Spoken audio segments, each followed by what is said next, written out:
Sem Eva Erpič, strokovnjakinja za odnose in intimo in za on odgovarjam na vaše vprašanja.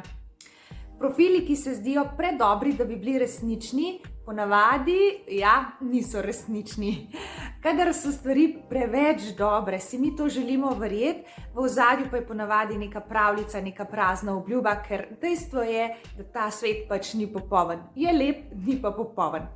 Pozorni boste tudi na vse tiste profile, kjer podatki manjkajo, so nekonsistentni, kjer nekdo konstantno spreminja zgodbo, ko se z vami pogovarja ali pa prilagaja informacije.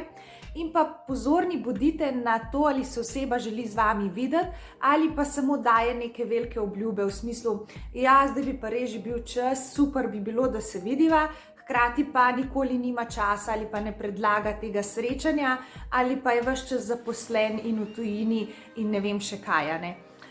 Osebi, ki ji boste všeč, ki bo imela iskren interes do vas, bo zagotovo predlagala tudi srečanje v živo.